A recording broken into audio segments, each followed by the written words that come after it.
ज्ञानी गुणी मिले 13 मास युद्ध हम तेणु से कथा महापुरुष लिखिले छाया सुत कुंभ से शनि मीन राशि रही थे नुहे आ किड़ी खिला नाद घोषणा एही देश रे हेब महाघोर कली लागिब केही थयनो हिब आउ महाघोर कली लागिब केही थयनो हिब महाघोर कली लागिब केही थयनो हिब तोड़े महाघोर कली लगे कहीं थय नहिब से युद्ध तृतीय विश्वयुद्ध भाव में हम किंतु सुधी जानी मोर गुरुदेव वेदमूर्ति तपनिष्ठ जुगद्रष्टा ब्रह्मर्षि पंडित श्रीराम शर्मा आचार्य अखिल विश्व गायत्री परिवार गुरु सारा विश्ववासी की आश्वासना देइचंती तो तुम्हें भयभीत हो ना। हाँ तृतीय विश्वयुद्ध भाव में जदि हेब ताले युद्ध करिब किए क्या भितर युद्धटी हेब मालिकार विषय कौन लेखा अच्छी लेखा अच्छी कौन लेखा अच्छी ना चारि दिगरे चहड़ पड़िब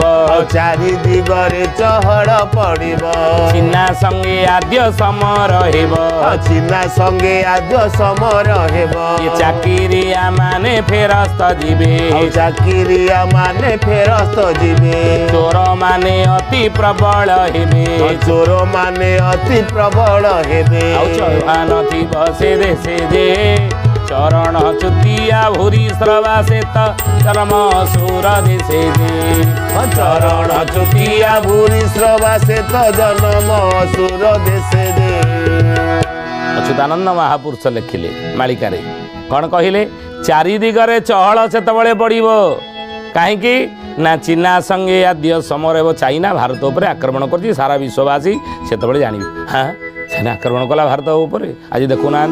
एलएसी चलनी से भाई परिस्थिति एलएसी सीमा सीमा अरे आप देखिए चाइना भारतर सीमार आप देखिए उत्त्यक्त परिस्थिति से उत्त्यक्त परिस्थिति केतबेले कौन परिस्थिति घटो ताकि कहीपर युद्धर आशंका को एड़ाई दि जाए न पारे ये परिस्थिति जदि आम लक्ष्य करवा तेणु महापुरुष मालिकार लिखिले चीना संगे आद्य समर चाइना भारत उपर आक्रमण कर अच्युतानंद से पदे लिखिले कौन कहले एमंत काल रे कहूची बाबू रे बुझी जीव लीला भले बहुल लो बुझी जीव लीला भले भारत परे चीना देव धाड़ी निश्चय जबन तुले जय जगन्नाथ जय जगन्नाथ जय जगन्नाथ जय जगन्नाथ बोले भारत पर चीना देव धाड़ी निश्चय जबन तुले भारत पर चाइना आक्रमण कर जबन तुले मिसिकी नी जबन तुले मिसिकी चाइना भारत पर आक्रमण कर तृतीय विश्वयुद्ध भाव में ये हम जहाँकि द्वापर जुगर महाभारत युद्धर गोटी भली भल भाव में बुझे कथा तेणु अच्युतानंद महापुरुष से मालिकार लिखिं युद्ध जदि हुए हे सुधीजने ज्ञानी गुणी मंडली ताहले आमे कहीं व्यतीव्यस्त हवा अच्युतानंद महापुरुष पुणी से जाई फूल मालिकार कहले ये गुड़िक आमको शुणिला आमर कौन लाभ मिल